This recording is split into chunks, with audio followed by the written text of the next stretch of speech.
పాలయోల కాలేజ్కి ఈ కమ్మవారే ఓనాక donation scheme అని చెప్పి ఒకటి పెట్టి 30 ఎకరాలు ఎంత దుఃఖపడ్డాం అంత దుఃఖపడ్డాం. చివరికి నేను ప్రిన్సిపాల్గా నాకు విపరీతమైన పేరు ప్రతిష్టలు వచ్చింది. శాతవాహన కాలేజ్ అంటే ప్రజాపత్రం అంతే. అచ్చంగా బ్రాహ్మణుల్ని నమ్ముకుంటే పంప ఖాయంగా ముంచుతాడు. ఖాయం మళ్ళీ సెకండ్ థాట్ ఉండదు. మనం ఉన్న ఇల్లు తాకట్టు పెట్టి అంటే కాలేజ్ స్టార్టింగే బ్రహ్మాండంగా స్టార్ట్ అయింది. దట్ స్పీడ్ అది. రామశాస్త్రి మీకు వెన్నుపోటుదారుడు. ఫస్ట్ వెన్నుపోటుదారుడు అంటే వెన్నుపోటు అంటే వాడి మీకు అప్పుడు జంజాల శంకర్ గారు మీ వైపు ఉన్నారా? Janjala Shankar don't consider as individual, the man of weakness. వివాదం ఎక్కడ మొదలైంది? 74 స్థలం కొన్నాం కదా, 76 వరకు ల్యాండ్ సీలింగ్లో ఉండిపోయింది. ఇది ఇప్పటికీ హైకోర్టులో పెండింగే. హైకోర్టులో పెండింగే. ఆలపాటి రాజాని ఎంటర్ చేసిందే. కోటి ఇచ్చారు వాడికి.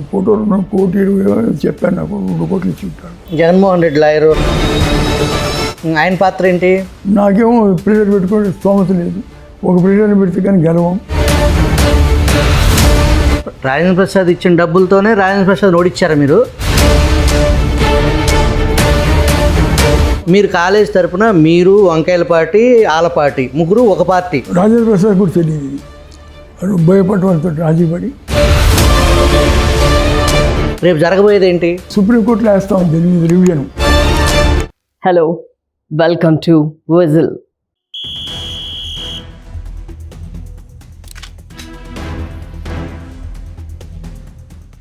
విజయవాడ నగర నడిబొడ్డులో 100 కోట్ల విలువైన శాతవాహన విద్యా సంస్థల భూమిని అన్యాక్రాంతం చేయడానికి అనేక మంది పెద్ద తలకాయలు ఎంట్రీ ఇచ్చారు. మాజీ మంత్రి, ప్రస్తుత ఎమ్మెల్సీ ఆలపాటి రాజా ఎంట్రీతో వివాదం విశ్వవ్యాప్తమైంది.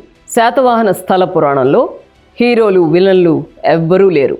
100 కోట్ల విలువైన ప్రభుత్వ ఆస్తిని అడ్డదారుల్లో దక్కించుకోవడానికి రంగంలోకి దిగిన అనేక పాత్రలు తప్ప. అత్యంత వివాదాస్పదమైన శాతవాహన అసలు కథ విజిల్ వ్యూవర్స్కు ప్రత్యేకం. విజయవాడ నగరంలో 1969 ప్రాంతంలో ప్రైవేట్ విద్యా సంస్థలుగా క్రిస్టియన్ మిషనరీ విద్యా సంస్థలు మాత్రమే ఉండేవి. క్రిస్టియన్ అయితే ఏంటి, హిందూ అయితే ఏంటి, అన్ని కులాలకు, అన్ని మతాలకు చెందిన విద్యార్థులకు నాణ్యమైన విద్యా బుద్ధులు నేర్పుతామని లయోలా గ్రూప్ ముందుకొచ్చింది.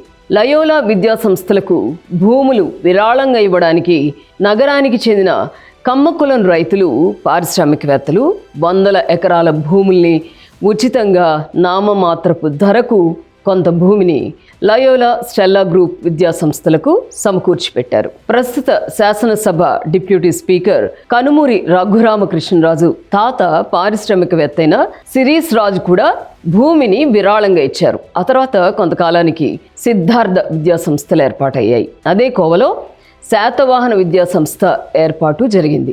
లయోలా యాజమాన్యాల తీరుకు నిరసనగా పురుడు పోసుకున్న విద్యా సంస్థలే ఈ సిద్ధార్థ, శాతవాహన విద్యాలయాలు.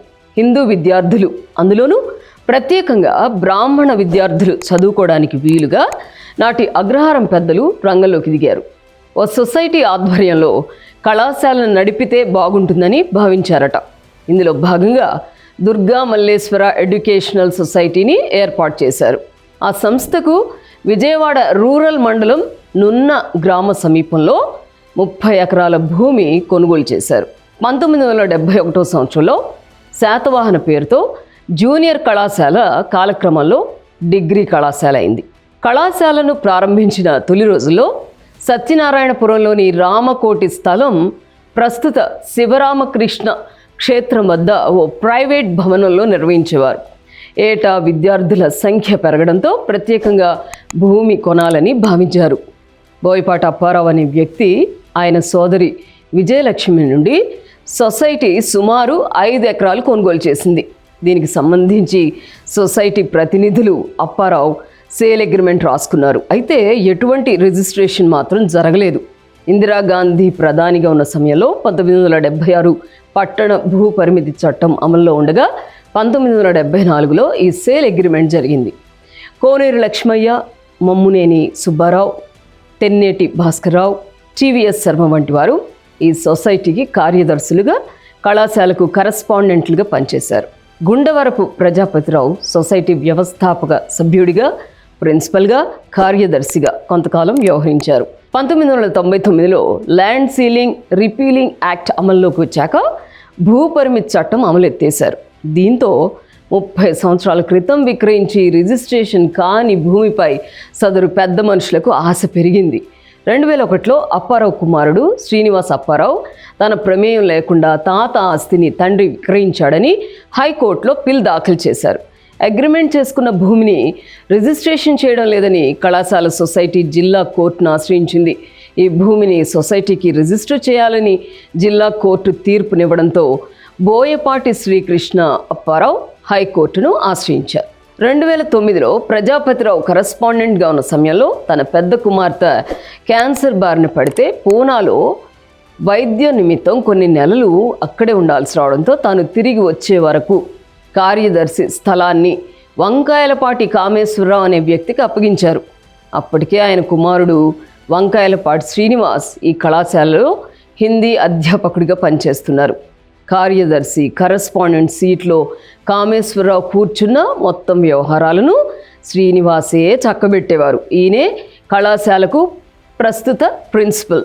ప్రజాపతిరావు పూనా నుండి తిరిగి వచ్చే సమయానికి అప్పుడు మంత్రిగా ప్రస్తుతం ఎమ్మెల్సీగా ఉన్న ఆలపాటి రాజాకు వంకాయలపాటి సొసైటీలో స్థానం కల్పించారు. ఆయన్ను కార్యదర్శిగా ప్రకటించడంతో ప్రజాపతిరావు ఆలపాటి రాజా ఎంట్రీపై స్టాంప్స్ అండ్ రిజిస్ట్రేషన్కు ఫిర్యాదు చేశారు. మొత్తం రికార్డులను పరిశీలించిన శాఖ ఈ విషయాన్ని జిల్లా కోర్టులో తేల్చుకోవాలని సూచించింది. ఆలపాటి రాజాకు సొసైటీతో సంబంధం లేదని తీర్పు వచ్చింది. ఇక్కడే కథ రసవత్తరంగా మారింది.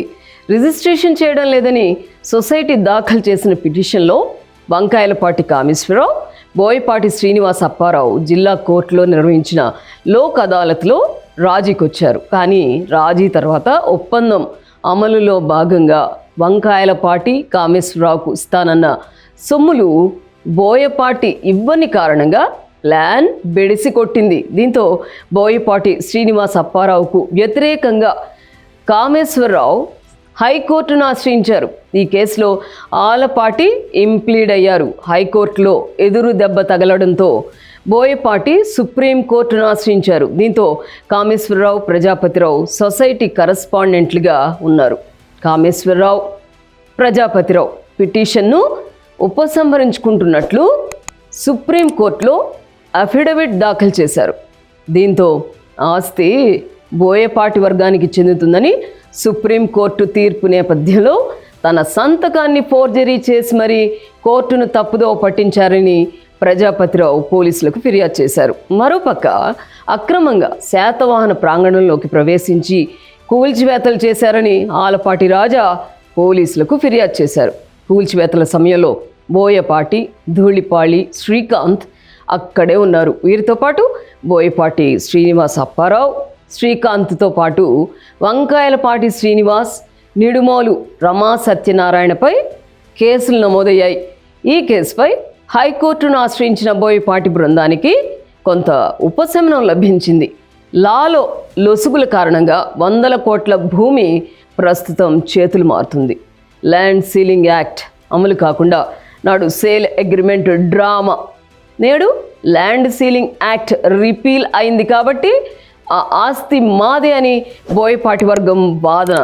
1974లో సేల్ అగ్రిమెంట్ చెల్లకపోతే దాని అర్థం ఏంటి? ల్యాండ్ సీలింగ్ యాక్ట్ అమల్లో ఉన్నట్లే కదా. నాడు దీని నుండి తప్పించుకోవడానికే అనేక ఎత్తులకు పై ఎత్తులు. 30 ఏళ్ల తర్వాత కోర్టుల్లో రకరకాల లిటిగేషన్స్ నడపడంలో అంతిమంగా ల్యాండ్ సీలింగ్ యాక్ట్ నుండి తప్పించుకోవడానికి సాగిన ఈ గూడు పుఠాణీలో అందరూ సూత్రధారులే. శాతవాహన స్థల పురాణంలో అస్సలు హీరోలు విలన్లు ఎవ్వరూ లేరు. 100 కోట్ల విలువైన ఆస్తిని అడ్డదారుల్లో దక్కించుకోవడానికి రంగంలోకి దిగిన అనేక పాత్రలు తప్ప. నాటి శాతవాహన కళాశాల సేల్ అగ్రిమెంట్ చెల్లకపోతే అది అక్షరాల ప్రభుత్వ భూమి అనడంలో ఎలాంటి సందేహం లేదు. కూటమి ప్రభుత్వం తక్షణం రంగంలోకి దిగి ప్రభుత్వ ఆస్తిని అన్యాక్రాంతం కాకుండా కాపాడాల్సిన బాధ్యత మీదే. శాతవాహన స్థలాన్ని ప్రజా ప్రయోజనానికి మాత్రమే వినియోగించాలి. విజిల్ పరమావధి ప్రజా ప్రయోజనం కాపాడడమే. That's it. మళ్ళీ మరో సంచలన కథనంతో మీ ముందుకు వస్తాను. Don't miss.